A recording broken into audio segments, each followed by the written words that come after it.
There's a fellow swimming across the English Channel, and he's all greased up, and he gets cramped, and he's so sickly they can't pull him into the boat. Come on now, John, just eat some of your cereal. Don't you want to have energy? What do I need energy on a Saturday for? Explain to him why he needs energy.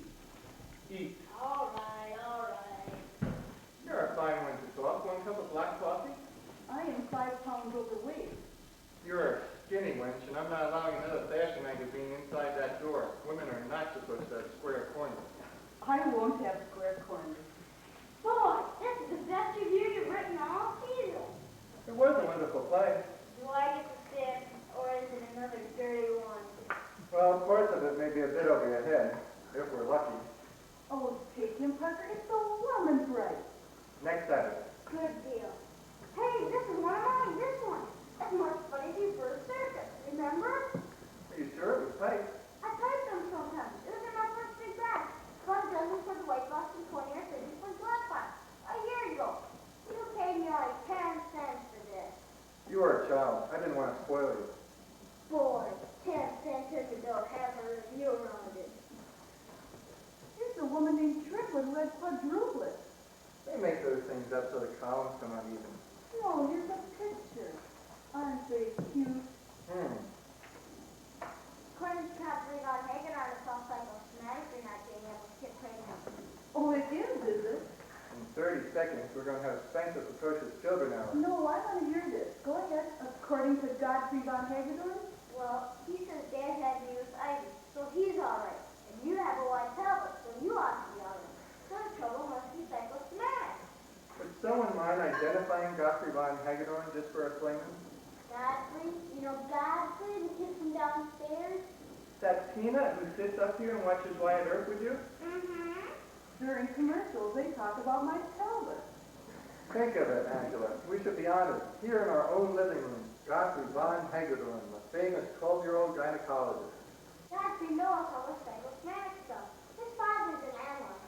Godfrey puts a glass up against the wall and listens. He says you feel inferior to Ivy because she's a gone-off actress and you're just from a random house. You're afraid that your baby won't turn out as good as hers did. The end. You'd better watch TV down in their apartment for a while. We can't. Not allowed in. Why not? Oh, Dr. Von Hagedorn was writing a play. He showed me the first act, and then he asked my opinion on it. Godfrey does psychoanalysis for your family and uses drama criticism for his. Oh, sort of. I wonder if kids ever play mumbly peg anymore. Play what? Never mind. You know, I've been toying with an idea for a play. You have? That comment last week about a boarding house, it reminded me of an uncle of mine, the family character. He took in rumors, oddball types, a broken down juggler, and an old woman who kept pigeons in her closet. I ran away from home once when I was 15. Mother and Sally and Marge had gotten to be too much for me, and Uncle Ben took me in. And the 4 days I spent in that boarding house would make a wonderful place. Funny, tender, and moving to in a wistful kind of way. I think I know the sort of play you mean. Youth learns from old age and vice versa. The girl returns to her mother and her sisters lovingly, and the rumors go out one by one into the no longer so terrifying world. The juggler juggling again, the old woman setting free her captive pigeons. The final curtain would be Uncle Ben, all alone in the gathering twilight, dusting off the old placard and propping it up in the window. Rooms for rent. Yeah, sort of, something like that. Do you think it would go? Boston tryouts alone, it's already told it 12 times. I suppose you think you're terribly funny.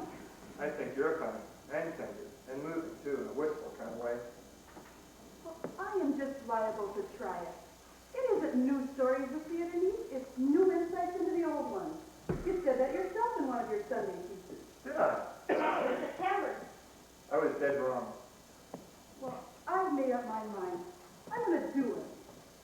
And with those words flung bravely in the face of a hostile mocking world, there began the career of Angela Valentine, or as we know her today, Lillian Hellman, author of Kindly Old Uncle Ben and twice winner of the Claire Bruce Lewis Award for America's Cutest Playwright.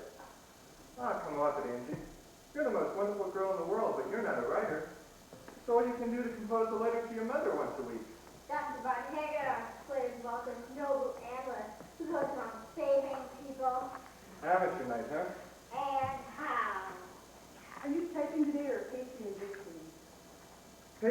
trying to make a start on that Harper's article. Then may I use the typewriter? What's mine is yours. Thank you. I don't think he handled it right. Don't worry. Nothing. Would she really do it? Oh, she'll...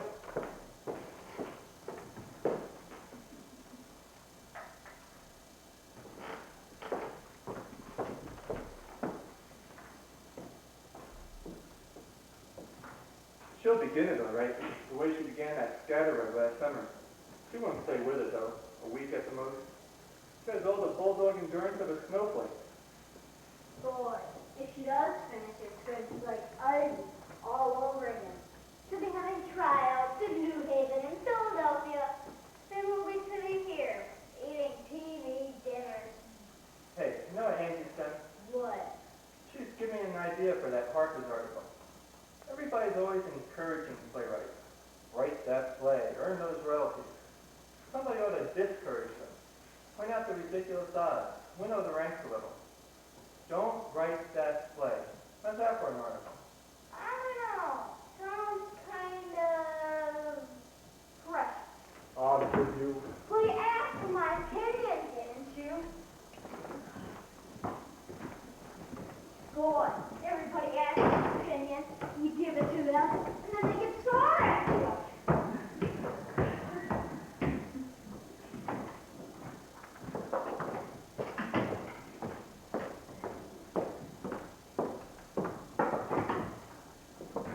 Dishes all done?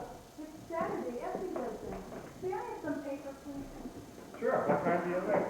White, yellow, onion skin? A little of each. You ran on the typewriter is a kiss an hour.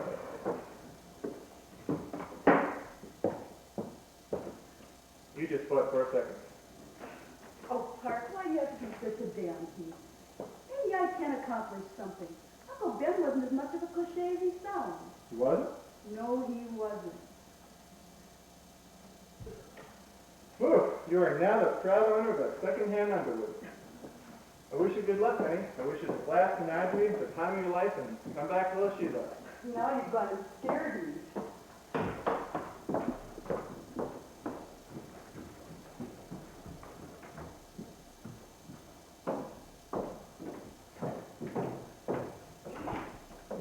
Saturday, November 7th, no stress out. Don't write that play. Opening paragraph, all over nation, housewives, psychiatrists, butchers, barbers, all sitting down to defenseless typewriters. A million plays in progress, all beginning with the maid answering the telephone and subtly feeding information. Sample dialogue, good afternoon, Snodgrass business, this is the maid. Mr. Snodgrass, she's in his study and can't be disturbed. Mrs. Snodgrass, she's at the hairdresser's putting herself up for the next party tonight. Junior Snodgrass, oh, he's in jail on a narcotics rap. Most beginners conk out early in the game because they try to base play on personal reminiscence. This is not a good idea unless you're a Lucretia Borgia or Al Capone. Hey, Dad. Yo, Got one for the white glass and one for the black. let's hear him. She's in the gas room, and the typewriter is going like a machine gun. Don't worry. Believe me, one weekend she'll toss in the sponge. We've had our career women. Angie is not Ivy. Come on, let's hear him.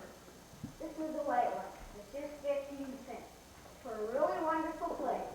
The stage took wing last night and carried a fortunate audience closer, much closer to the stars. Just 15 cents. All right, I'll take it.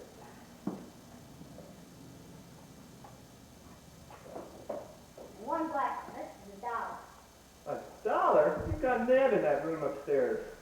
This poor play is absolutely awful in every department. The actors were wooden and rigid, and so was the script. In fact, everything last night was wooden and rigid, with one exception, and that, unfortunately, was the scenery.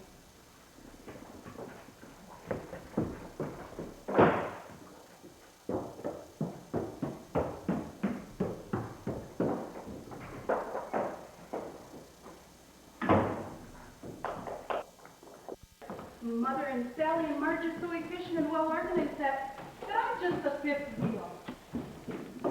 Mother, Sally, Marge, I'm the fourth wheel?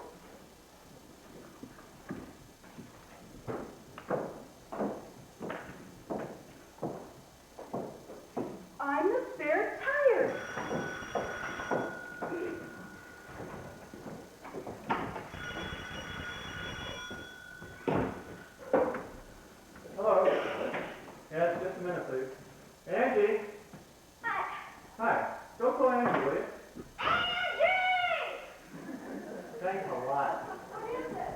Telephone. Who is it? Who's calling, please? S.P. Champlain. The producer? The producer? The producer? Park? Hold on a second. Here she is. Suppose it could have been S.P. Champlain, the laundryman. Is he going to be Angie's producer? For what, Act 1? She's halfway through Act 2 now. S.P. Champlain is not about to concern himself with an unfinished play by an amateur playwright. Although last season he did put on that musical version of Anthony Adverb. Would it hurt you very much to find out your father listens in on extension? Heck no, go ahead. No, it would hurt me to have you find out. No. Oh, wait, Angel's house. What's in variety? Ivy's doing a musical in the spring. I know. She called me for advice and ignored it, of course. I don't remember Ivy ever singing. You're a lucky boy. Say, how did you find out about Angie? S.P. Champlain. I don't know. She talked about it at a party we went to last week. Guess what? I give up. S.P. Champlain is going to produce your play. No, don't be silly. But he wants to read it as soon as I'm done. I told him what it's about and he thinks it's a great idea. Hello, I'm Anthony Adverse. To know this may be a bad word. I'm mighty glad I'm here. Doodly doodly. Every producer makes his mistakes, and S.P. Champlain has made fewer than most. But the quality of his mistakes, not the quantity. Look, you missed the teasing, Bowen. Congratulations. Well, there's nothing to congratulate me for yet. And what's more, I know he only called because I'm your wife. But he wouldn't still be interested after I told him about it, would he? Just because of that? No, he wouldn't, Angie. Well then. Just watch out if he invites you to have lunch with him. I hear the ST stands for Sneaky Pincher. Congratulations. Say, premature. He isn't still working on that nasty little article, is he? She's making it into a book now. And now we'll sing you a sad verse. Goodbye, old Anthony Adverse. Doo-doo-doo-doo-doo-doo-doo.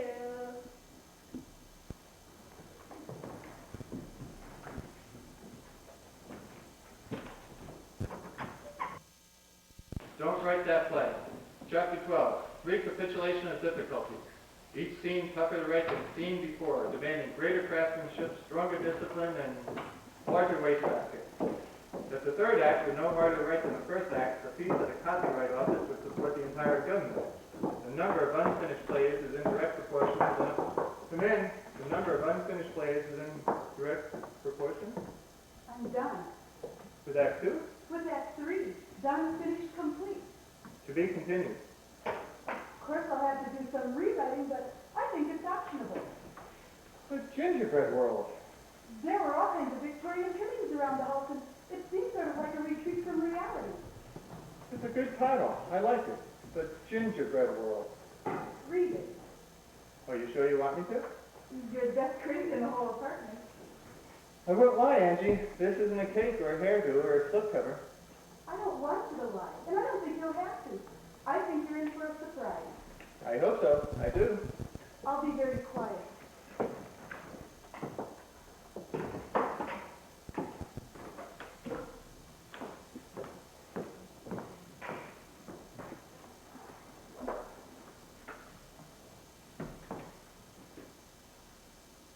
Person to Washington, D.C. The number is District 74855, and I'd like to speak to Mrs. Charlotte Orr, O-R-R. Gramercy 73935. Hello, Mom. Angela, how are you? Fine, Mom, just fine. I finished it just this morning. Well, thank you, darling. Listen, I'm counting chickens before they're hatched, but could you possibly come and take care of Park and John for 3 weeks or so in the spring or maybe the fall? Effie can give us 2 extra days a week, but Park just gets sick over her cooking. He says she makes everything taste like dentist's fingers.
beginning, Angie.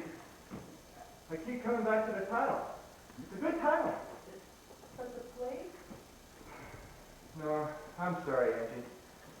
The characters are all sugar and spice and everything's nice. But that's not what people are made of, not even little girls. These are all Cupid dolls, all of them. And the dialogue is clumsy, Angie. The structure bears none. This isn't a play at all. This is a fuzzy, inexact memory. It hasn't been shaped or focused or organized or anything. How's the typing? I'm sorry, Angie. I wish I could have said something else. Do you? Is that what you wish? Oh, Angie, baby. But suddenly I'm Angie baby. For 2.5 months you've been sticking pins in a little statue of me, and now I'm Angie baby. Angie, don't. It's true, isn't it? I've heard you wandering around crooning your voodoo into that recorder. The play is no good, Angie. I read it, and you asked me to read it. I warned you, no lies. Did you read it? I don't think you read my play. What does that mean? I think you read the play that you were hoping I'd write, not the one that I did write. I think I could have put Hamlet in front of you, and all you would have seen would have been one more mixed-up teenager with family problems. I've read the play objectively, Angela. Objectively. Yes, objectively. That happens to be my business, and I happen to be considered pretty good at it. No, not this time, no. This is a tender and simple, touching drama. It has heart and warmth, and it has sweetness. It has sweetness, all right. Put that on a stage in a KV2 for 10 miles around. Well, that is one man's opinion. One man's bias, partial prejudice, one-sided opinion. Let's just see what S.P. Champlain will say about it. He isn't a self-satisfied male chauvinist who thinks a woman's place is in the broom closet, nor does he tend to confuse himself as God and George G. Nathan rolled into one. Fancy adverse answers. Hang on. Mr. Champlain, please. Angela Valentine. It just infuriates you, doesn't it, that I actually finished the play. Why, the kitty hawk is up in the air now, and you're standing on the ground shouting, "It won't fly! It won't fly!" The kitty hawk? Up in the air? That Edsel? Mr. Champlain, how are you? Fine. I'm finished, Mr. Champlain, and I couldn't be more pleased. The characters, the dialogue, the structure, they're all exactly as I wanted them to be. I even like the typing. Go outside for a while, John. I've just been outside. Wonderful. Yes, the 4th floor. And then you'll call. Wonderful, Mr. Champlain. A messenger is coming for the script in 15 minutes.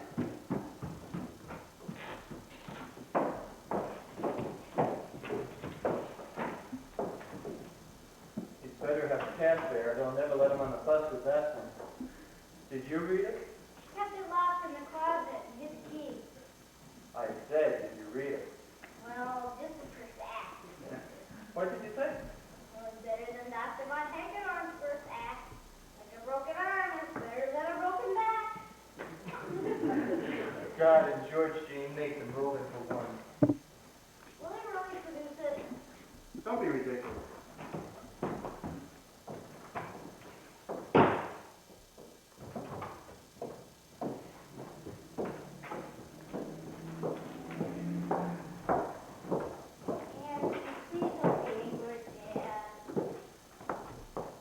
I'm not angry with him.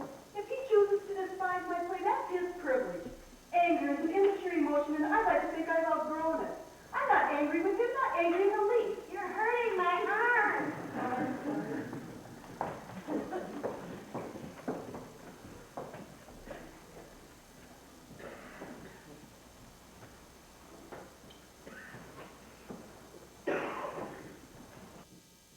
'23rd, I don't know. Notes for book. Don't write that play. So your play has been optioned. So the announcements have been published. And the phone has been ringing, and there hasn't been a moment's peace in a whole damn month. Cut damn.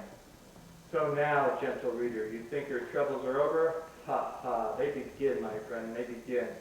A producer was easy to find. Anyone with a dime and a phone booth and a telephone number of a man with money is a producer. Now you need a director. And without a skillful, energetic director to tear your play apart and punch it back together again, to tear a dozen actors apart and punch them back together again, without such a man you are lost, my neophyte. And the skillful, energetic directors you will soon learn are both busy. Or you will find instead of energy or sterility, the tired old mechanic who has directed 7,000 plays and has lost somewhere along the way whatever vibrant enthusiasm he may have possessed in his greener years. Instead of energy, you will find the automatic hackwork of Hollywood has-beens, or the lifeless checkerboard staging of men so complacent in their established authority, so gross with the gross receipts of their past successes. Danny, yo. Parker. Hi. Hi. There's someone here I'd like you to meet. Park, this is Dion Capricorn. Well, hello. How are you, sir? I was hoping we'd meet someday. Same here, sir. Same here. Someone told me you had a beard. Oh, I did. It was insecurity. One hit show and out came the old razor. Dion is going to try gingerbread. He was my first choice. I remembered all those wonderful things you said about him last season. The drive and thrust of the jet engine. You know, I wrote you a 3-page letter, sir, after a review of O'Doctor. I don't remember. I tore it up. It was too damn fleshy. You know, you're kind of like a father image to me, sir. It's true. I'm an arrogant little snot, and you're about the only man alive whose opinion I really respect. I mean that. The other critics, you throw a serious drama at them, it's like throwing a medicine ball at a baby. And the comedy, half of them don't know their part from a hole in the ground. You're going to direct? Love at first sight. The minute I finished reading it, I called my agent and burned my bridges. I was all set to do a musical version of David Copperfield, you know. I heard. But I've had musical. Oh, Doctor was just my way to get off the summer circuit. Drama is my need. I'm Greek, you know. Capricorn. That is, my grandfather was Greek. From Epidaurus, where the amphitheater is. I went back there last summer, sat on those old stone steps in the moonlight. I found roots there. I really did. And you two talk. I'll get the note. No? On gingerbread. I'm going to look over all the gold notes and get started. We're going to do a full rewrite from the ground up. Hey, you mind telling me where you find a girl like that? Beauty, sensitivity, modesty. Random house, but they're out. Yes, sir. She and I have work ahead of us. And rehearsals in just 4 weeks. That's March 22nd. And there's New Haven, April 13th. Boston, April 19th. And New York, May 3rd. Champlain was there. Well, he's a producer. A real one. You know, some of them have no money at all. Just a dime and the phone number of a money man. Benson Hedgen is pretty well set for the part of Uncle Ben. Perfect casting, isn't it? His arm is clean as a whistle. Hasn't been near this stuff in over a year. Say, do you really think Angie has Greek drama there? Well, not now, but wait till we're finished with it. Between you and me, this script of hers is 50 pounds of fat in all the wrong places. And it's wrapped up in tinsel and ribbon up to its eyeball. But inside it has bones, fine lean bones. It's like a fat overdressed woman. Me, I'm Cinderella. Personally, I think it's a job for a mandrake magician. Oh, Angie told me how you feel. You, I would love to make a monkey out of. Overthrow the father image? Sort of. Well, you did pull off one miracle with old Doctor. If ever I walked into a theater thinking I was stepping aboard the Titanic, that was the night. Now, wait, don't give me all the credit. Oh, Doctor, you built in the best foundation of any musical in the past 5 years. There's not too many novels around that can top Aerosmith, you know.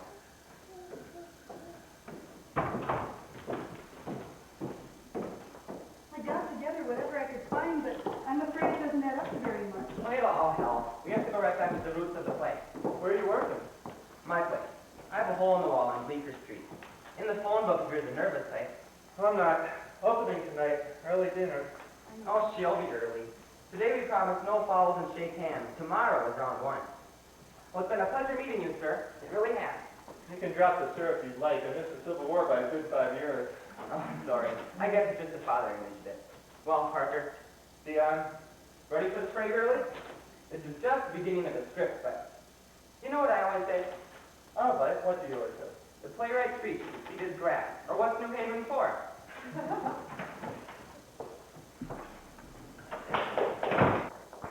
Dad! Dad! How was it? I should have never asked Angie to let me in. Should have kept my mouth shut and gone to a movie. Well, the first run-throughs are pretty bad. It's practically a tradition. Not like this. It couldn't be. Where does Caprico send to the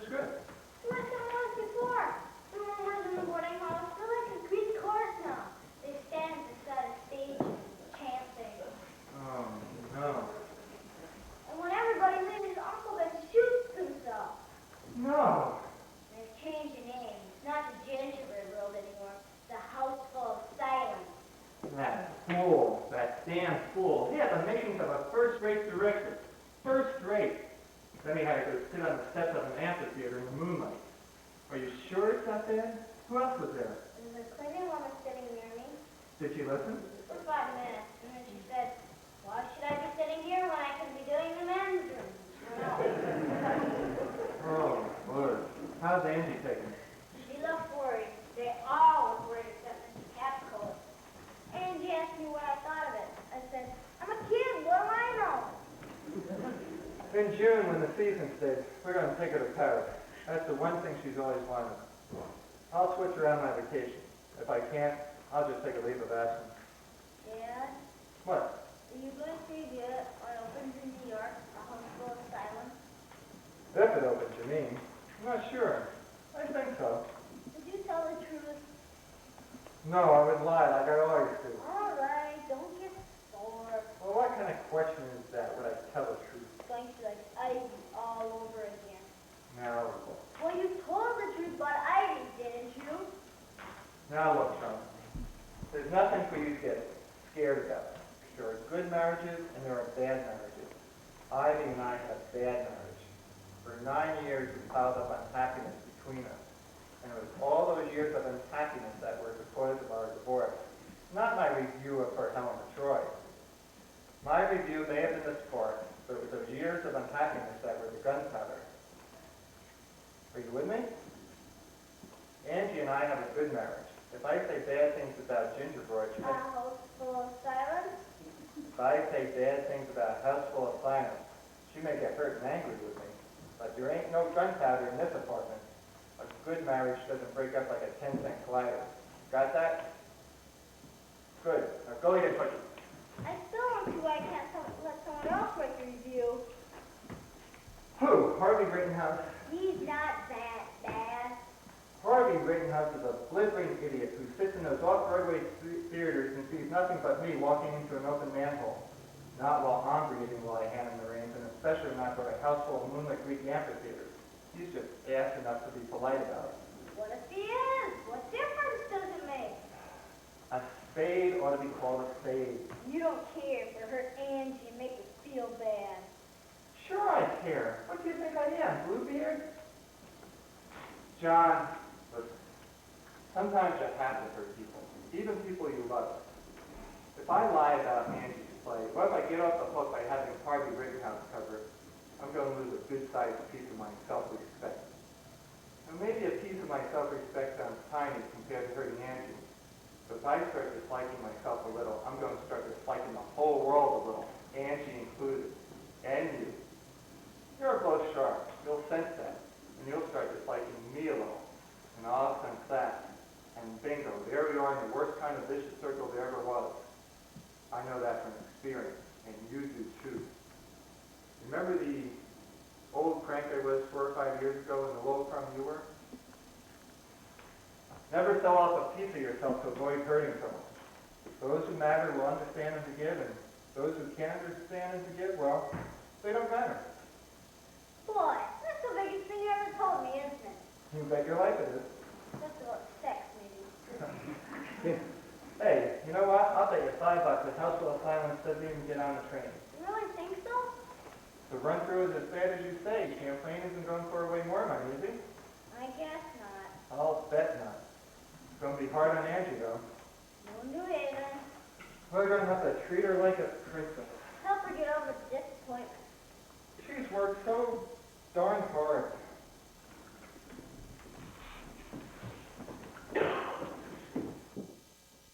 And if your father takes you to any of the openings, you do your homework first, do you hear? I hear. And if you happen not to like whatever play it is, you just sit there quietly. None of that groaning business.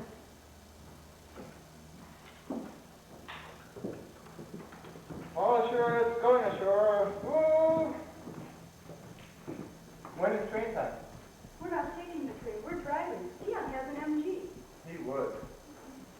Now remember, Mom's train gets in at Penn Station, not Grand Central, 10:55 Monday morning. I'll have the band there at 10:30, just to be safe. You tell her I'll call her Monday night. Check. There's food inside for tonight, and you can take it down out tomorrow night. I left a list of stores for Mom on the refrigerator. Check. She'll spoil you, you'll see. She runs a home 10 times better than I ever will. That, I gather. And tell her to watch out for the short butcher, the one with the green on the scale. Watch out for a short butcher, that is all. Well, I get it. Wait, I'll help you with the big one.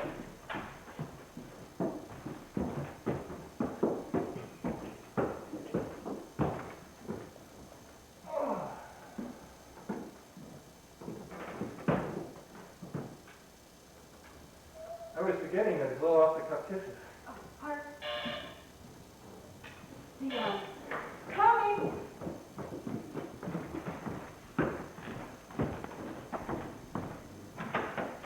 Off we go into the wild blue wonder. Dion! Oh, hi. Hiya. Don't mind me. I always used to toy at this phase of the game. All front. Underneath it, I'm scared silly. Knees like water. We haven't even left yet and I'm all worn out. Don't worry. I got plenty of benzodrine and caffeine pills in the glove compartment.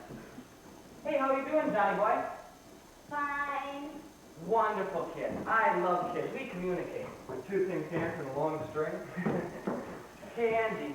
Did you ask him? Oh, I thought I was... Pardon? Yes, Steve? We've got a bit of a problem, Angie and I. Champlain has got produceritis. He's trying to bully us into using this new third act he's dreamed up with some cretin of a script reader. I think it's the third act that versus the sewing machine girl. And on top of that, we have to break in a new Uncle Ben. Turns out Benson has been a junk all along, and now he's really flying. I thought you said his arm was clean as a whistle. It is. He's been shooting this stuff into his leg, the damn sneak. Dion, and I would like you to come up to New Haven for a couple of days next week. There are no openings after Monday night. And Boston, too. It's have a few days around the 25th. Just to drop a suggestion here and there. I'm sorry, I can't. Why not? If I contribute something to the play, how can I review it? It's going to be hard enough to be objective as it is. You're going to review it? Yes, I am. I talked it over with my editor, myself, and I'm going to. We assumed you would disqualify yourself. Sorry, I'm a vampire. Nothing disqualifies me but a stake through the heart. Or being caught outside the copter in direct sunlight. The world's leading authority on vampires. But that's not fair. You read the play. You hated it. I'd review it if I'd loved it. I'll try my best to be objective. Damn it, she's your wife.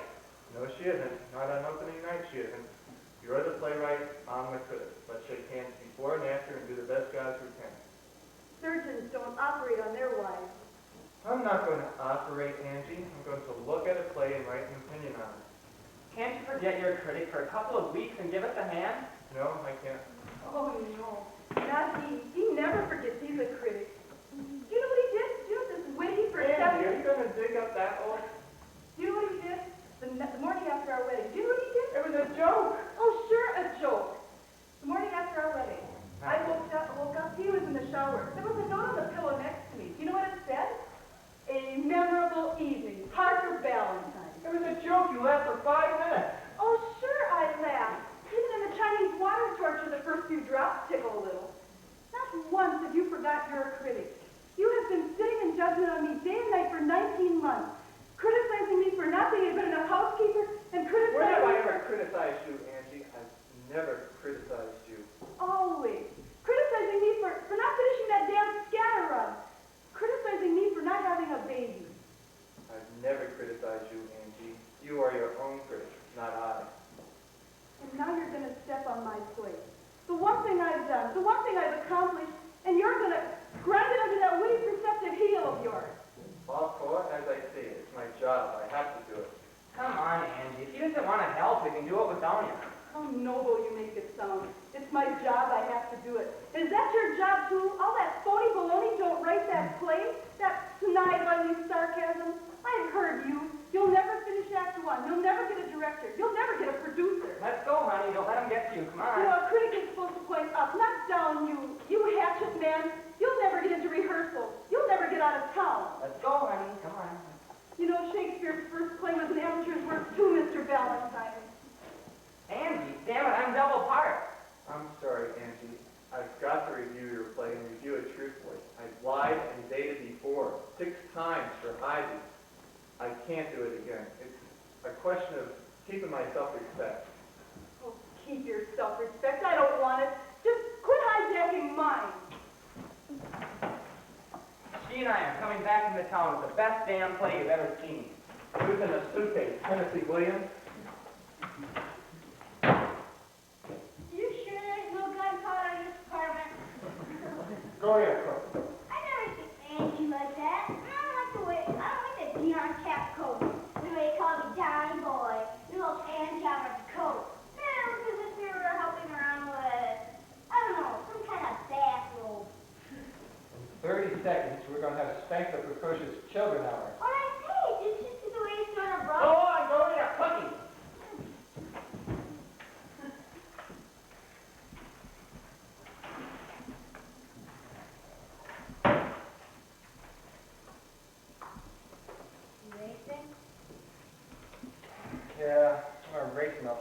damn business.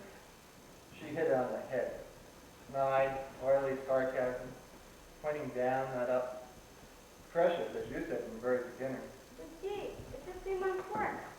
Big deal. You know what's in the refrigerator? What? TV dinner. Oh, well.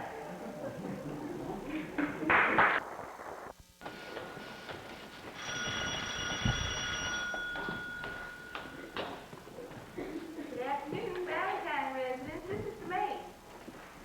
Yes, Mr. Valentine's here, but he's got himself locked up in his study and don't want to be disturbed. Mrs. Valentine?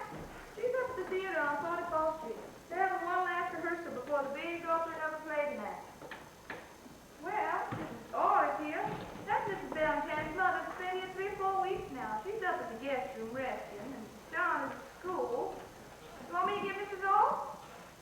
Oh, well, who's that they called? Hello? Ma'am? Hello? Please, it won't go around this apartment.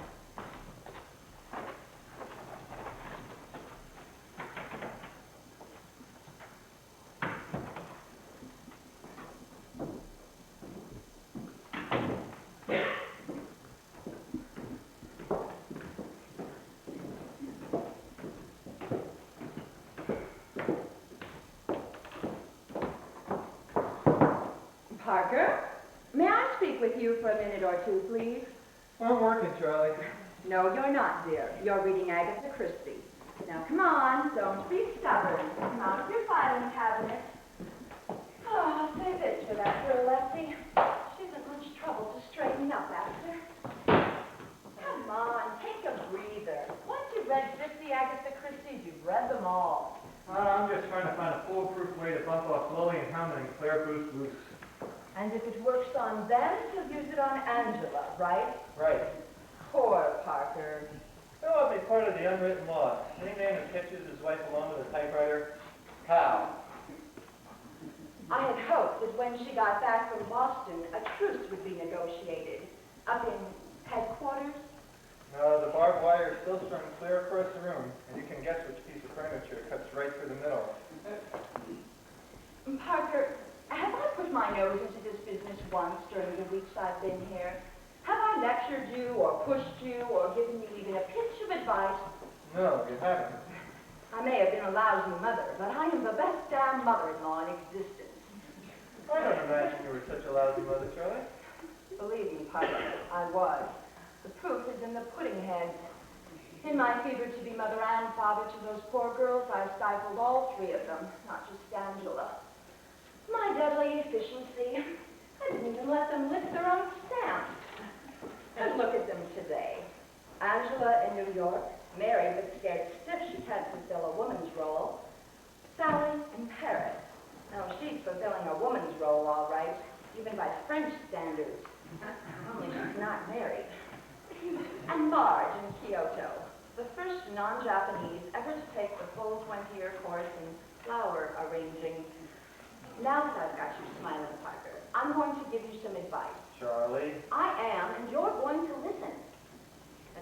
Being the ideal mother-in-law is all well and good, but 10 minutes ago, up in my room, it suddenly dawned upon me why mothers-in-law are always lecturing and pushing and giving advice to their sons-in-law. It's because we know more. That's why. I give up. What's the advice? This evening, when we leave for the theater, you take that little white box of yours and put some of the slips into your right-hand pocket and the rest of the slips into your left-hand pocket. That's all. No, one pocket white, one pocket black, the same as always. You're a fool. Charlie, I saw your face when you came back from that preview last night. You looked as though you swallowed a dish of raw bread. All right, so it isn't the best play that's ever been written. I'll even allow it isn't a very good play. That critic in Boston, how did he put it? Fair to maudlin. That critic in Boston happens to be one of my closest friends and a gentleman of the old school, the one Sir Walter Raleigh attended. Oh, Lord, you're going to make me come right out and say it, aren't you? All right, the play sticks. Sat there in that audience and I wanted to apologize to all those poor people, even the ones that were there on passes. One pocket white, one pocket black. Lie a little. No one will execute you. Women will admire you. Men will feel compassion. And maybe Angela will understand once and for all how much you love her. That wouldn't hurt, you know. Charlie, I'm a nut. I know I am. But I still get nightmares once in a while about those fake reviews I wrote to keep Ivy happy. And when I say nightmares, Charlie, I mean pajama slippers. I'm on a plane, a passenger plane, flying over mountains, and the stewardess comes around with cocktails, and the 6 reviews are printed on a little napkin. Suddenly, everybody's ugly drunk and coming at me with their knives and forks. Look, folks, look, I told the truth about Helen of Troy. And then the pilot comes out, played by my high school English teacher. And he pats me on the shoulder and informs me we're overweight and one passenger has to jump. Good grief. I can imagine what your upbringing must have been. A montage of hairbrushes and whistling bells. Gave me standards to right from, though. Fine. Now, where are you going to look for your third wife? That Simon Schuster? Charlie. Angela ran away from home once before. Don't forget. She isn't running anywhere. You know the girl, I know the woman. She's going to stay right here. Parker, please. You stay away from that study. I'm not through with you yet. How do you do? I'd like to see Ivy, Mr. for Van... God's sake. Father, love, how are you? What on earth are you doing? Visiting, love, just visiting. What a heaven apartment. You must be taking rides, darling. And look, a loom. And Louise, how clever of her. Ivy. Charlie, this is Ivy London. Ivy, this is Charlotte Orr, Angela's mother. Charlotte Orr, a decorator, Washington. Yes. But I love you. You did Lizzie Ramo Riley's apartment. Where, oh, where did you get those marvelous ivory masks? I've been searching everywhere for them. Here, Washington, Dallas. There's a little shop in South Africa. I thought your show was set in Boston, Ivy. Oh, it was, darling, but we folded. Like a little Arab. Those are the tents that fold. Anyway, we died. A horrible death. They halted through the ushers at us.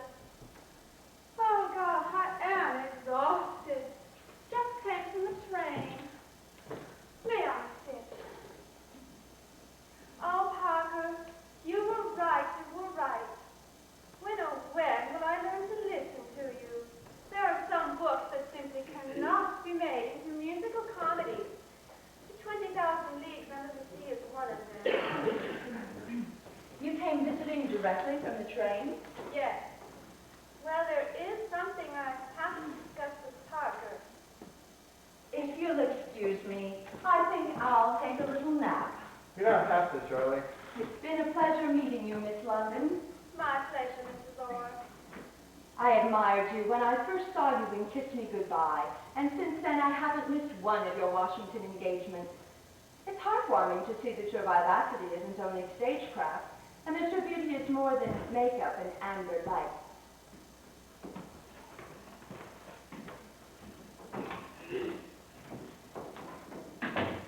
She hates me. What are you talking about? That was the nicest speech anyone ever made you. It was in code. You pick out every other word and you get the real meaning. Well, it was pretty thoughtless of you to come bursting in this way today of all days. Angie may have been here, and seeing you would hardly have helped our opening night nerves. Don't growl, Parker, love. I made sure the coast was clear before I came. Made sure? Mm-hmm. And by the way, you have without a doubt the most talkative maid this side of the new dramatist league. All right. Why do we have to discuss that race of personal appearance? Oh, please, let me catch my breath. I still have Boston in my lungs. How's John? Dynamite. I saw Angela in Boston. Did she tell you? No. We overlapped. My company came in a week before her left. We were all at the same hotel together. Her company, my company, and one other company that was in town too.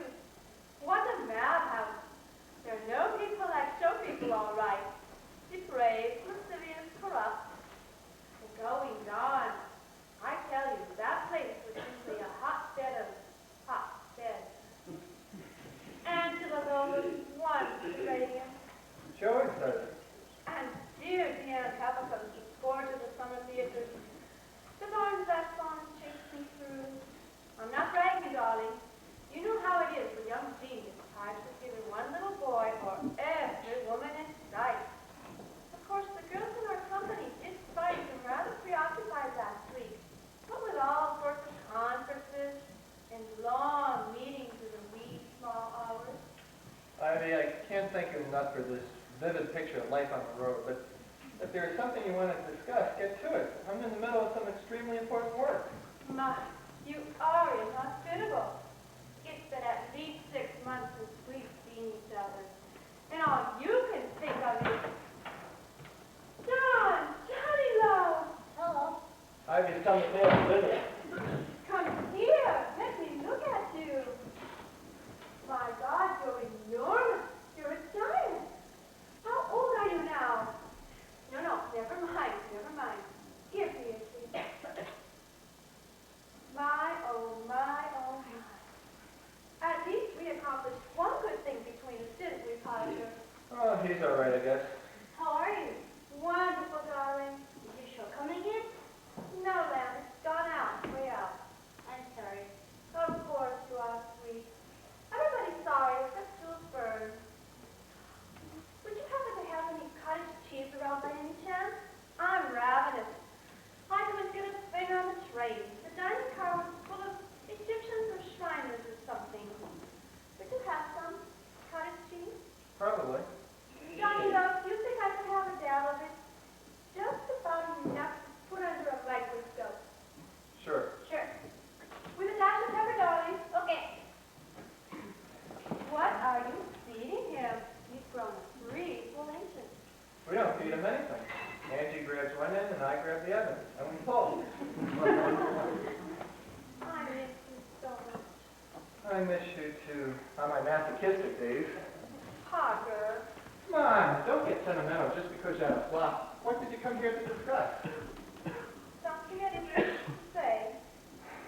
Try a simple declarative sentence. A subject, a verb, an object. All right.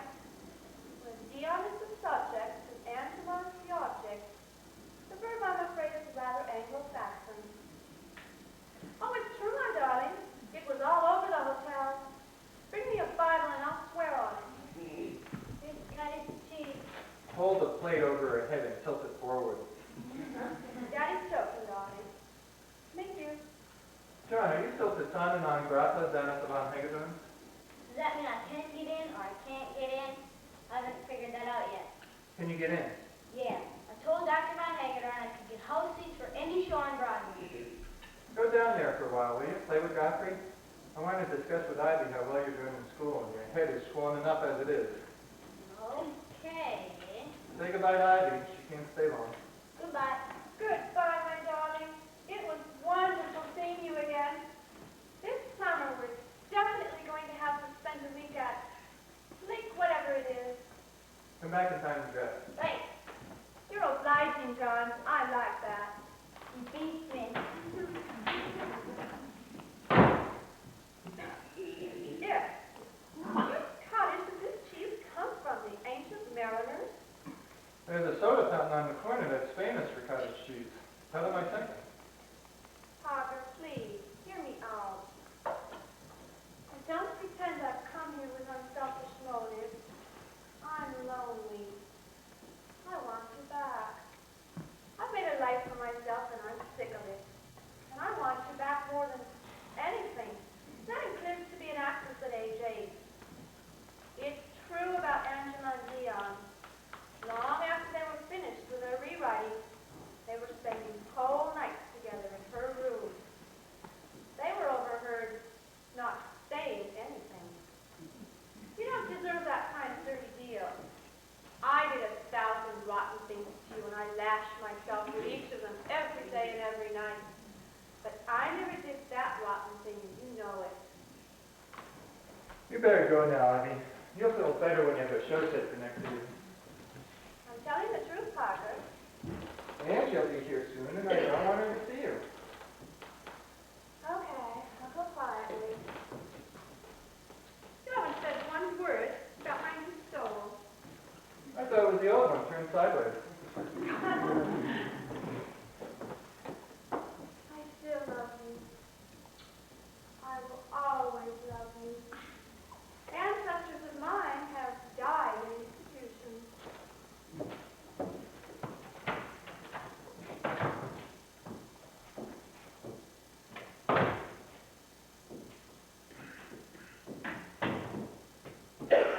How much do you believe?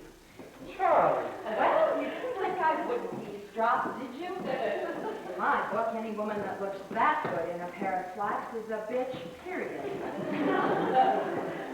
Boy, Well, how much do you believe? only the last part about the ancestors dying in institutions. And the first part, virtue dying in Boston? Do you even have to ask, Charlie? Yes, I do. I don't believe a word of it, not one syllable. You can relax. That's what I expected. I personally think it's probably true. What? I do. Charlie, you're her mother. Does that mean I have to be as naive as her husband? Naive? You're naive. I met that young Capricorn last night. He's the youngest dirty old man I've ever seen. You leave Angela in his hands for 3.5 of the most trying weeks of her life. You're free to visit her, but no, you sit right here on your fat integrity. How do you think they were going to wind up? Bird watching? I just don't understand. I told you before, I'm a lousy mother. Ivy London as a source of information is about as reliable as a fortune cookie. I had a fortune cookie once. It said, a good name is better than precious oil. Next day, I so dropped 7 points. You know, I could swear this stuff was absolutely fresh until she touched it. No, not Angie. Never. Only an egotist could have such faith in his wife. Parker, last night at that theater, I saw Angela hanging on to Capico's hand as if he were the traffic cop at the school crossing. Pan that play tonight, and it's 10 to 1. You'll wake up tomorrow morning with more integrity and less white than any man in town. Please don't risk it, Parker. You two are all I've got to brag about. Now that I'm losing my figure. God, is there a woman somewhere who doesn't demand dishonesty of a man? I've got news for you. Honesty is not the most precious thing on earth. Adding machines have honesty. Love is the precious thing, and if you want it, you have to be willing to give something for it, just as you have to give for anything else worth having. You've barricaded yourself with rules of what's right and wrong, what's honest and dishonest, and you're saying to Angela, obey all my rules. I'm not interested in any of yours. Well, that isn't a husband talking. It's a tyrant. And the trouble with being a tyrant is that sooner or later comes the Boston Tea Party. I don't believe that Angie slept with Deanna, and I don't believe she'll run off with him as I review her play truthfully. All right. We'll change the subject. Let's talk about geography. Tell me, Parker, how do you know the world is flat?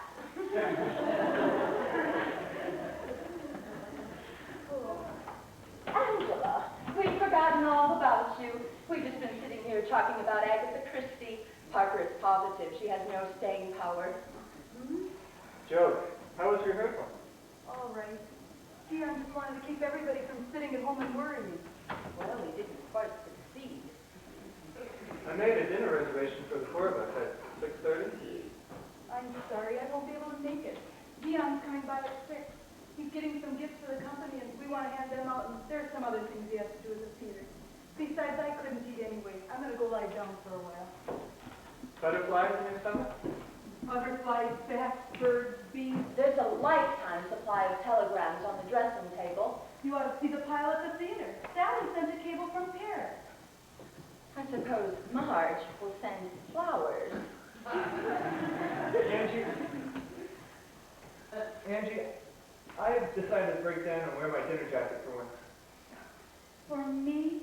For little old worthless me? You're going to put on that great big painful dinner jacket with the heavy lead collar and all those steel spikes in the lining? Well, I declare, Mr. Parker, you keep on this way and you're just going to spoil me rotten. Bye. Oh,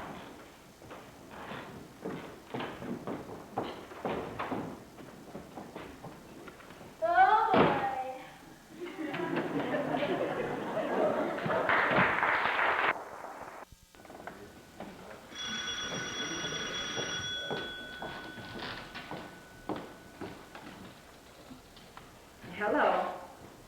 Yes, she is, but I'd rather not disturb her unless it's urgent. Is there a message I could take? I'm her mother. Just a second. Francine Husky. Is that H-U-S-K-E-Y? Oh, I-E, right. And you're calling in reference to passes for the show. Are you a friend of Angela's? Oh, I see. And when was that? Last January. Oh, a year ago. Last January. And tell me, Miss Husky, did you sit next to Angela for the entire train ride? Just as far as Philadelphia. Well, Miss Husky, I'm sure Angela would be delighted to send you free tickets. Any particular night? Saturday, of course. Are you sure one pair will be enough? Fine. Now just give me your address and we'll get them right in the mail to you. Slowly now. I'm writing. Is there any apartment number? Oh, thank you, Miss Husky. And look, dear, for pity's sake, don't be selfish about this. I mean, if you should happen to run into any of the other people who were on the train that day.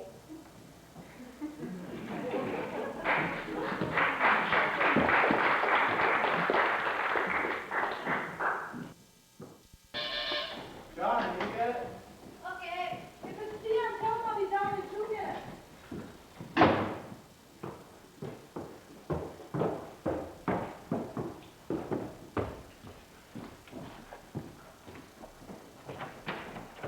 Hey, Johnny boy, how you doing? That's great. Isn't Angie ready yet? She said she'll be down in 2 minutes. Hey, Angie, I'm double parked. I'll be as quick as I can. Uh-oh, there's the cop. Where? Where? At the police station. You're a pretty funny kid, aren't you? I get a yak once in a while. It's a lovely gown. All I said was it's an unusual color, that's all. Hello. Hi. You better get moving on. It's after 6. I know. That's a pretty clever kid you got there. How did you get him away from those Philip Morris people? Oh, thanks, I will. Straight scotch. Do you always drink before an opening? Only when I'm expecting a snake bite. Thanks. Cheers. Mud in your eye. You're an interesting fellow, Parker. I've been doing some thinking about you. You have. Yeah. Have you ever been analyzed? Not all of me, little specimens once or twice. Not bad. But seriously, old man, look at the facts. You slammed out of your London with the brutal review, didn't you? And now you're all set to give Angie the very same treatment. Seems to me you have a pretty deep hostility toward the women you marry. Do I get to look at ink blots now, or is that it? Ah, come on, Tom, don't get defensive. I'm an analysis myself, and it's done me a hell of a lot of good. Man, I was aggressive, destructive, and impulsive braggart. Self. That's all I ever thought about. That was before analysis.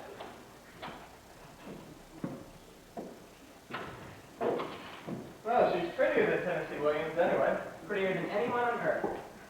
Did you get the gift? They're in the car. The couplings for the men, earrings for the women, and one of each for the rest of the cast. No, not yet, Dion. But Angie, I know you're double parked, but we'll have to be another minute or two. I have to speak to Parker. What time is it? 10 after 6. Are you still planning to cover the show? You know I am. I don't want you to cover it. I want you to call the paper and let Harvey Rittenhouse cover it. Harvey Rittenhouse is a blob. I do not want you to review my play. I'm sorry, Angie. I'm going to. Oh, great. I have a list here. A list of some of the things you've said about my play, like calling it an Edsel and saying it would be KT. Well, when you sit down in that ILC tonight, I'm handing this list to Sid Champlain. I've spoken to him about it, and he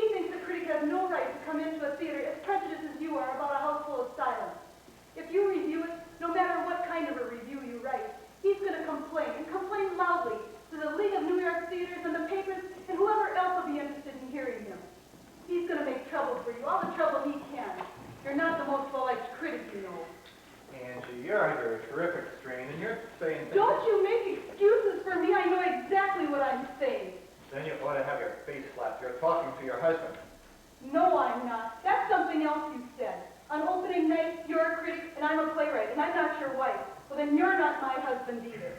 You did say that, Parker. I was standing right here. It's after 6, it's opening night. You're a critic and I'm a playwright, and that's all. And I'm not going to let you come gunning after me with the kind of black box review you've been dreaming up ever since I began this play. Well, do I give the list of champagne?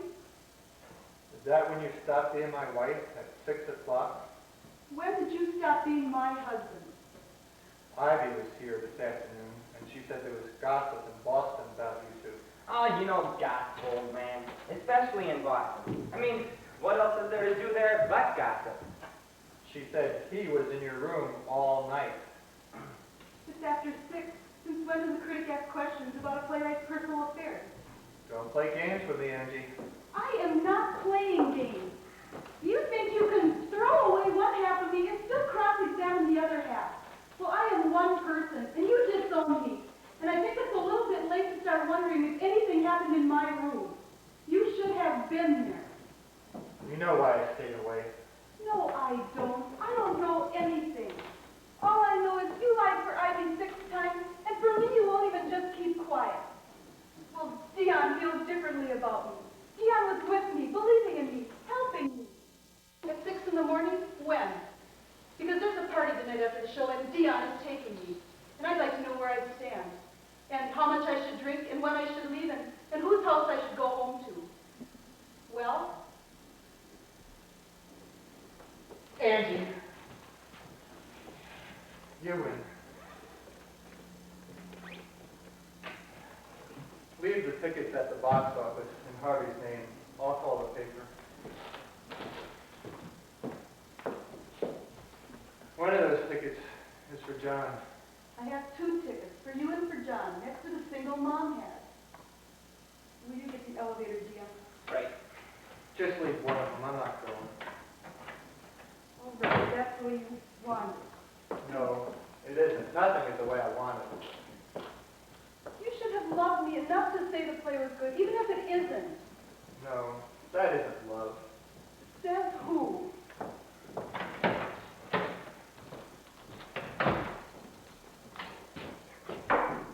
Angela?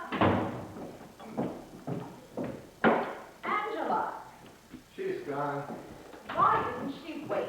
I wanted to give her a speech about fortitude in the face of adversity. Well, don't you stand there. Compliment me. You look well. Thanks. I feel like Marie Antoinette all dressed up for the guillotine. That ticket over there is for John. Take it. I'm not going. Not going at all? That's right. Well, what finally got through that thick head of yours? Just one of those steel balls they use for demolished buildings. Parker? You have money for dinner? No. I made a reservation at a place across from the theater in Chateau something or other. Aren't you having dinner with us? No, I'm not. He isn't feeling well. You're going to meet us at the theater. No, I'm not going to the theater. Charlie has a ticket for you. That's crazy. You went when you had the fractured hip, didn't you? I'm not feeling well and I'm not going, that's all. Who's going to cover the show? All the other critics. Don't worry, justice will be done. Who's going to cover it for our paper? I don't know. Harvey Rittenhouse? Probably. Come on, John. You're stuck with me. Resign yourself. Why aren't you going? Because I'm not feeling well. Now go on with Charlie. You said as long as you were living, you would never let I'm Harvey not going because Angie doesn't want me to. Now go on, get out of here. It's late. You said sometimes you had to hurt people. Charlie. You said you would hurt them more if you lost your Charlie, will you get self-respect. him out of here? That's the biggest thing you ever told me, all that about self-respect. I changed my mind. John, You said you would never Will you stop telling me what I said? You're starting to sound like that damn recording machine in there. Now go on, it's late. John. Come on to the theater. John. Stop it, Go John. on, stop. Stop it. Stop it. John, you listen to me. Now you go with Charlotte and you go to dinner and you go to the theater, or so help me God, I'll give you a wailing that you'll never forget as long as you live. Now do as I tell you. I don't care if you don't go to the theater. I don't care if you never go anywhere. I don't care if you get inside there and lock the door and stand until you're dead.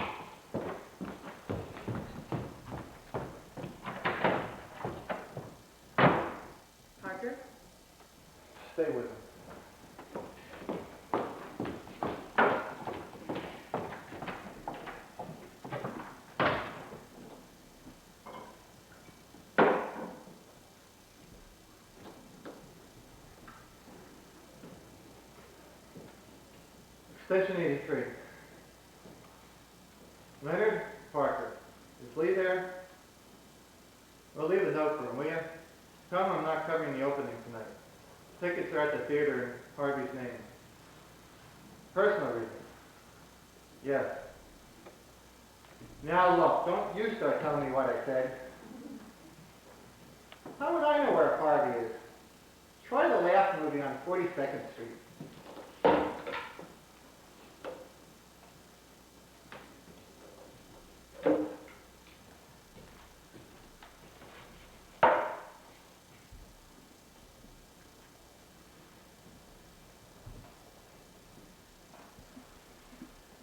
Western Union, please. Gramercy 73925. I'd like to send a telegram to Angela Valentine. Valentine. B as in beer, A as in ale, L as in lager. That's right, Valentine. The 44th Street Theater, east of Broadway, New York. This is to be delivered immediately. Congratulations on the opening of your first play. Certain it will be a huge success, bringing you fame, fortune, and deep and enduring personal happiness. That's signed Lillian Hellman and Claire Booth Booth. Gramercy 73925, Parker Valentine.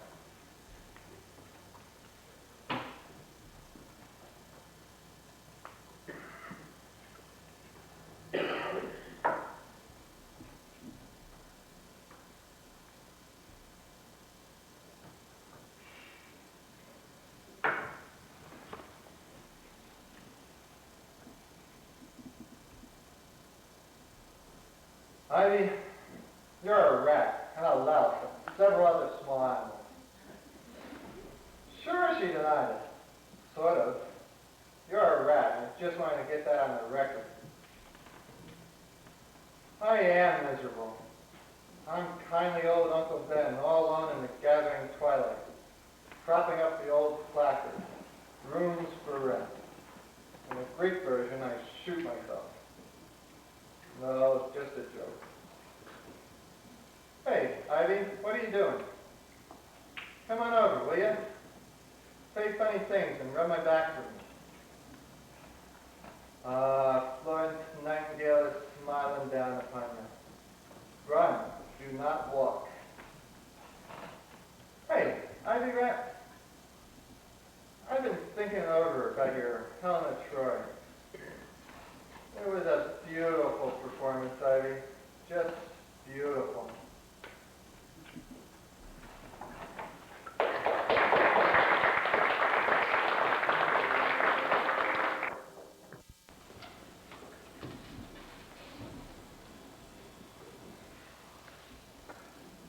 I want to drink. I don't want to eat. Just come drink at the table for a while. It looks nicer. No, appearances count for nothing, but that's alcoholics. To think I would see the day my old Parker would refuse a dish of beef stroganoff. Beef stroganoff? Mm-hmm. You're kidding. God's honor. You came boil on egg. Where'd you learn my beef stroganoff? In the cab on the way over here. Place container in 450-degree oven for 30 minutes. Remove cover and serve. God bless America. All right, if it's beef stroganoff, I'll eat it. We'll just put a little scotch on it, that's all.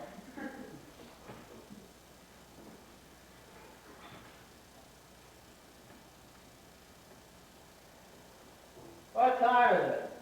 25 to 8. What? It's 25 to 8. 8 o'clock, the curtain goes up. Revealing on stage an egg the size of a zeppelin. At this moment, backstage at the 44th Street Theater, Dion Capico's boy Louse is feeding pep and optimism to his party band of tomorrow's unemployed. And meanwhile, Angie flits from dressing room to dressing room, distributing earrings and cufflinks, pennies on the eyelids of a corpse. down the street comes a rat-like figure of Harvey Rittenhouse, his tiny nose twitching with uncontrollable glee. What a joy for Harvey to enter a theater that is neither church basement nor converted bordello. The nice one on the left, the right. In my back, baby, in my back. 1 potato, 2 potatoes, 3 potatoes more, 5 potatoes, 6 potatoes, 7 potatoes more. I broke the spring. 7 of them. Can't stand 7 of them. Parker! Don't worry. It's only a watch my father gave me on his deathbed. That worm Capitals. I was supposed to be his father. You're a father image to me, he said. Well, he is Greek, you know. Benefits and all that. No, I'm nobody's father. John despises me. He'll get over it. What would you like on your salad? Scotch.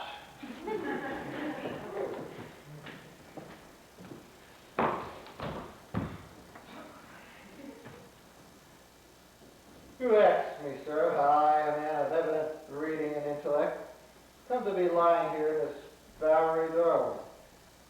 I shall tell you.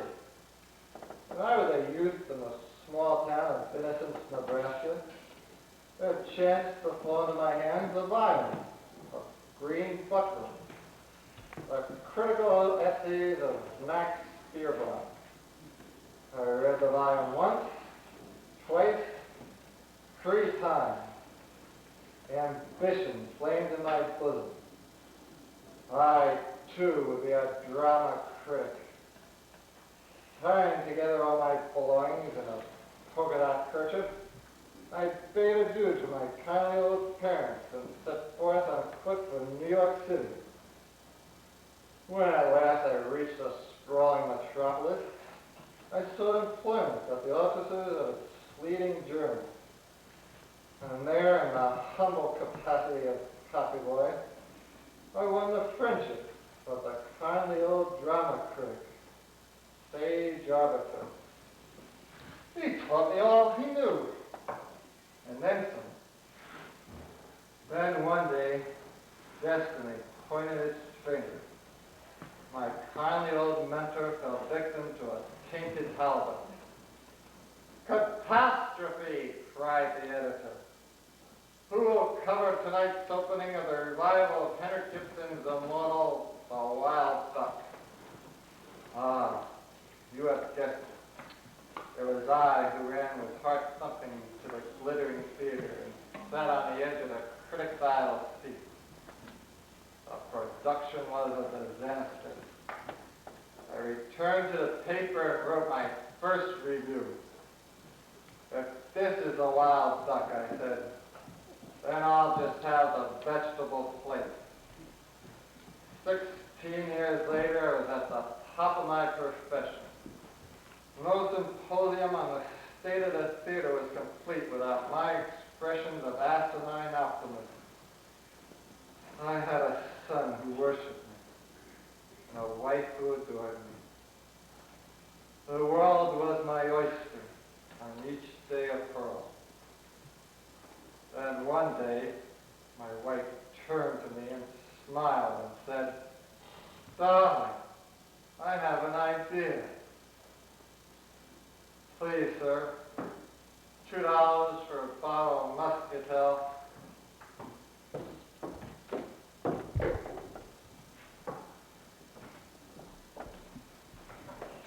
Time is right, doesn't it?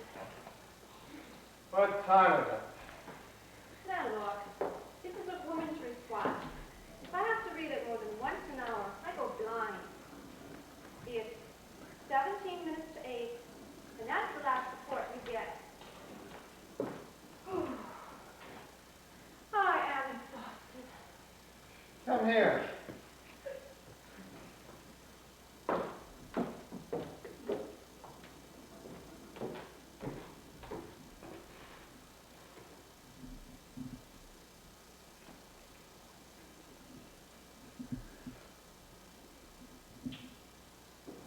I tell you, they don't kiss like that anymore. You say we got 30 whole minutes before the stroganoff is done?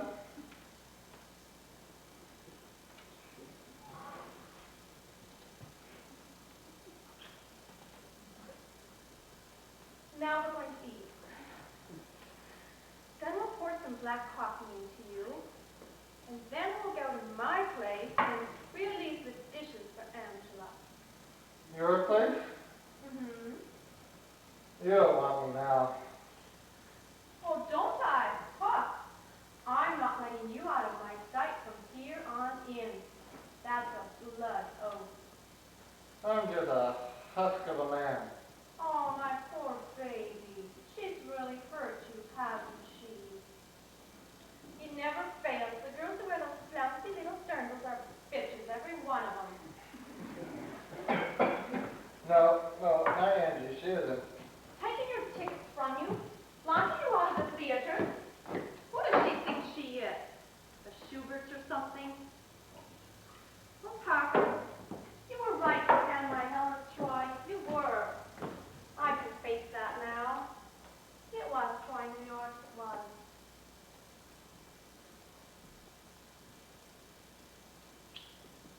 I love you with all my heart. You said you would rub my back for me. Oh, yes, yes. Bend over, darling. Easy now. I'm a wounded veteran. Buy a copy, sir? Well, she's not a bitch, but she's not exactly a woolly lamb either. I'll say she isn't. Look at what she's done to you. Pulverized you. A little higher. What kind of life can you have with her now? Can you ever stand up to her again? Put her in her place. No, I can't. I guess I can. Not after tonight. She's trampled on you. I loathe her. Ouch. Oh, I'm sorry, darling. I'm sorry. Those weren't my tickets I gave her. They were something infinitely more precious than my tickets. That's right. And she took them from you. And now, Harvey Rittenhouse has them. She's finished the marriage completely. It's done. Kaput. It is. It's done. Finished. Kaput. Everything. Angie, John, me. I said I wouldn't sell out, and she scared me, and I did sell out. And now everything's kaput. Finished. I'm glad she's done it, my darling. I'll make things right for you again. And for John, too. I'm a new Ivy. You'll see I am. Oh, Parker, love. Ivy, I've got to get to that theater. What? I've got to get to that theater and see the show and feed Harvey back to the paper and write my review. You can't go to the theater now. It's too late. It's... Have to Oh, risk, damn it. have to risk everything. Oh, it's 10 to 8. It's too late. The curtain doesn't go up till 10 after. They set it for 8, it goes up 10 after. They're liars, all of them. Got 20 minutes. Cab up 8th Avenue, cut across 44th Street, making plenty of time. Parker, he's drunk. 10 more drinks and I'd still be a better critic than Harvey Rittenhouse. Have to risk it. Have to risk your leaving. You can't go to the theater in this condition. You're pie-eyed. Playwrights can playwright when they're drunk, can't they? Actors can act when they're drunk. Well, I say a critic can critic when he's drunk. Shoes. Must wear shoes. Never go to the theater without shoes. I won't let you do this, Parker. I won't. Come to my place. Let her have her little victory. Ivy, you give me those shoes or I will dissect you and put you in suitcases and ship you to New Haven and Boston and Philadelphia and Washington.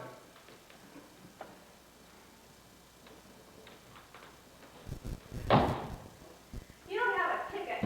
How are you going to get into the theater? Buy one from somebody. $10, $20, mezzanine, balcony.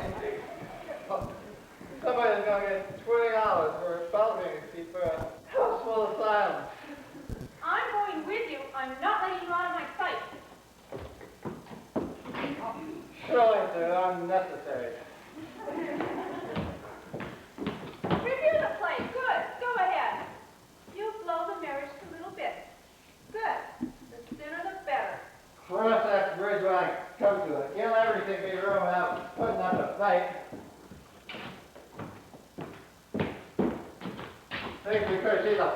right, I have to stop being a critic.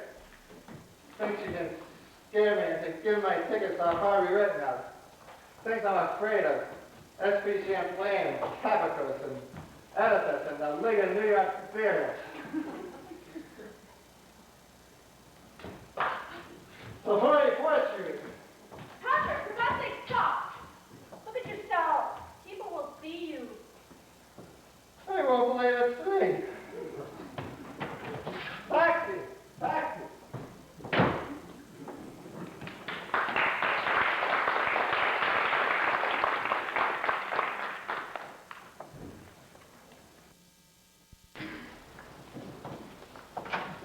Lord, never in my life have I attended a party where there was less to drink and more to get drunk about.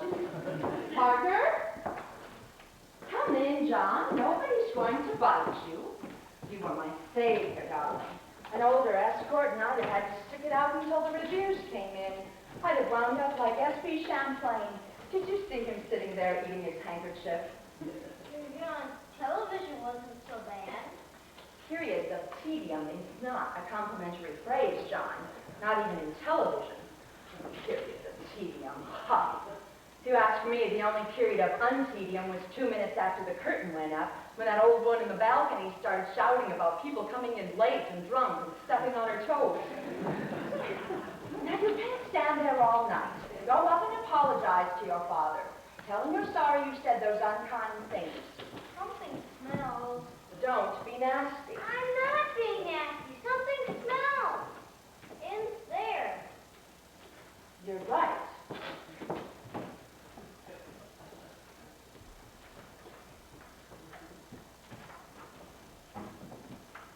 Your father doesn't resew his own galoshes, does he? The table is set for 2 people. Yes. And somebody's been wearing Angela's party apron. And somebody's been sitting in her chair. You stay here. Parker?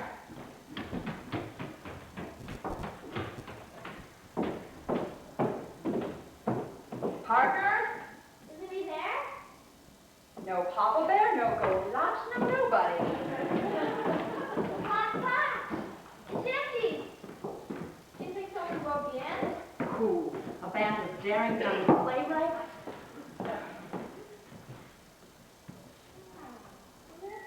Dick. All right, you can go to sleep, Dr. Watson. I'll handle this case myself. But tomorrow's Saturday. You still need some sleep. It's nearly 1 o'clock. Where is he?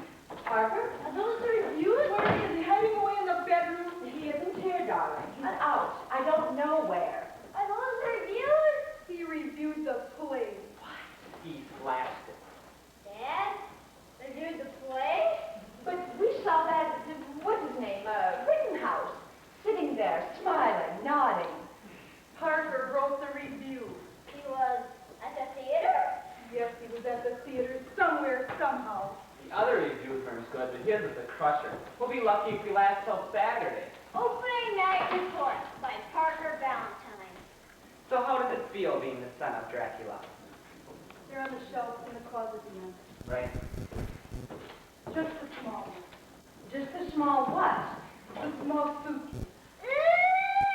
Angela? I'm only taking a few things tonight. I'll have you pack the rest tomorrow, and I'll tell you where to send them. Angela. Don't advise me, Mother, please. He knew how I felt. I told him. And he gave me his ticket. Upstairs. Listen to me, Angela. No, Mother, I'm not listening to anyone anymore. I'm listening to me for a change. This is my life, and I'm taking charge of it. And I'm going to do what I want to do and be what I want to be. And I don't This care is what- no time to recite Invictus. No! Lord. There's a string, a suit in the closet, the end, and a shoes under the dressing table. If you stay out here for a minute. Peter Pan. I don't know where I'm going with this one, but I can't stay here, Mama. I can't. Read that review. He's a bully and a sadist and an And he's egomaniac. pompous and self-righteous, and he takes his work too seriously, and you love him. No, I hate him. And I never want to see him again if I live to be 5,000.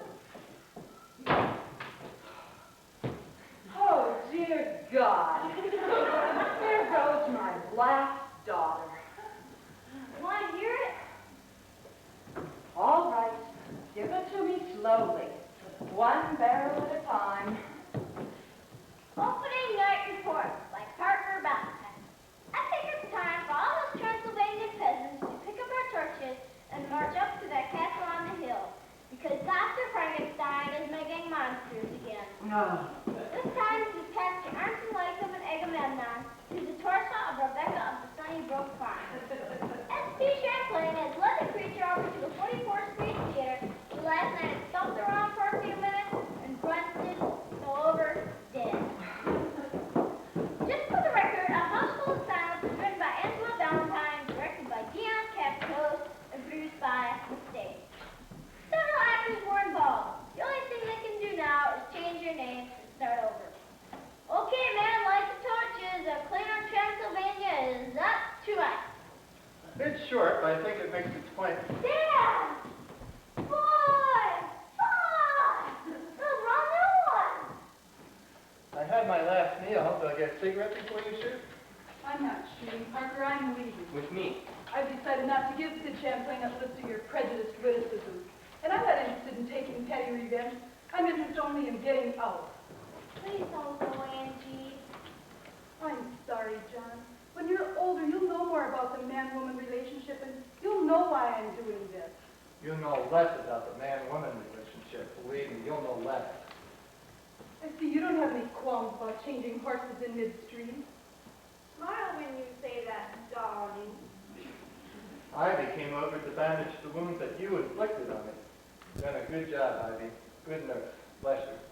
I'm not going anywhere. Dracula meets the Spider Lady. Dion, dear Dion, isn't it time to return that tuxedo? Let's go, dear. Hold on a moment. For what? A lecture? A small speech. No thanks. You keep asking to be treated like an adult. Well, act like one. Stop running. You're not 15 anymore. John, I'd like you to do me a favor. What? Go upstairs and get into your pajamas and get into bed. Everything's going to be all right. How can It will be. Believe me. Okay. I thank you, sir. One of these days there's going to be a big scene and I'm not going to have to go off stage to work. I'm staying.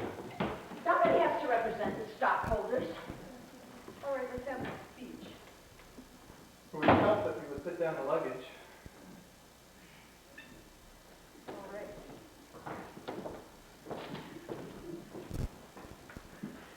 First of all, there are a couple of apologies I'd like to make to you. Apologies? You're going to apologize to her? Shut up, Ivy. When you decided you were going to write a play, I poked fun at you and heckled and behaved in general like an all-round grade A crow. You said I hijacked your self-respect, and you were right. That's exactly what I did. For that, Angie, I humbly beg your forgiveness. You asked me to take a look at things in New Haven and Boston. I refused. Again, I was wrong. I belong on your team. I think my objectivity could have survived the added strain. Boy, oh boy. Shut up, Dion. Go on, Parker. I don't know what happened in Boston. But I do know this. If I had been there, nothing would have happened. So if anything did, Angie, then for my share of the responsibility, again, I beg your forgiveness. Of all the This people, is don't backward you? If the two of you don't shut up, I'm going to bang your heads together. End of apologies. Now comes the unpleasantness. Parker, I don't think it's Shut necessary. up, Charlie. Angie, I cannot and will not apologize for writing that review, nor for one syllable or semicolon in it. To my mind, which is the only measuring instrument I possess, a house full of silence is exactly the monster I said it was. I've done my job. My readers have been warned. I know I take my work too seriously. Maybe it's because I feel that without their work, people are just vegetables. I may have heckled you and discouraged you because I assumed you had chosen the wrong work to be doing. But I never tried to lock you out of your workroom. Tonight, you tried to lock me out of mine. Angie, I want you to stay. If you try another play, I won't throw spitballs. If you ask for my help, I'll give it. Because giving you my help when you ask for it is also part of my work. That dawned on me somewhere in the course of this evening, about 30 seconds ago, to tell the truth. But if you ever hint that I should write a soft review for you, or if you ever ask me to quit my job for one evening because you have a job that happens to conflict with it, if you ever again say, hand over those tickets, so help me, Hannah, I'll knock out your two front teeth. That's what the poet meant when he said, I could not love thee, dear, so much. Love I not on more. Angie, please stay. Tell me, would she retain the right to vote? Yes, she'd retain her right to vote. She'd retain all her rights except the right to step on my rights. No one has that. Angie, I love you and I need you. And John loves you and needs you too. Don't you, John? I said, don't you, John? Yes, please stay, Angie. When do you bring on the violin? I'd bring on the New York Philharmonic if I thought it would help. Oh, Parker, Samuel, why didn't you make that speech to me 4 years ago? Because you would have stayed, that's why. Charlie. I said it, and I'm glad I said it. Angie, please.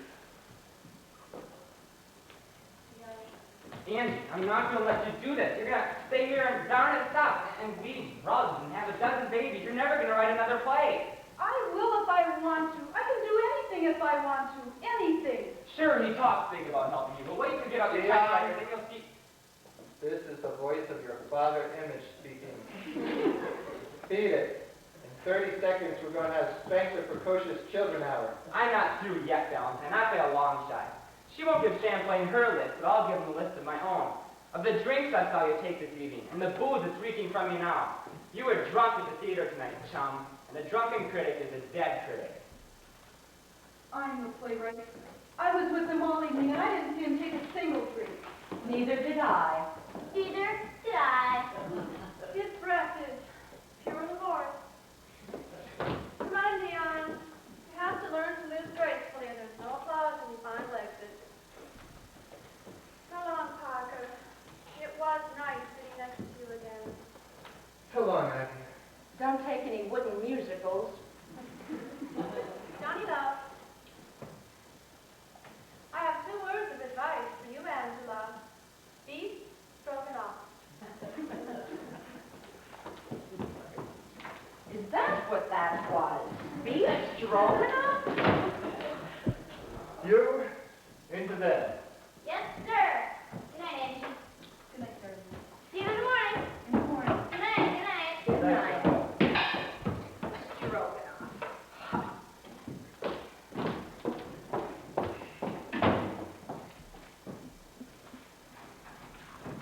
Hello. Hello.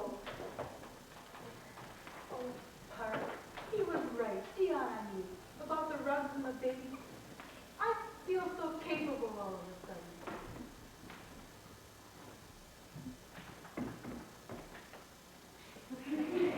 The well-bred thing at this point would be to leave the living room, don't you think?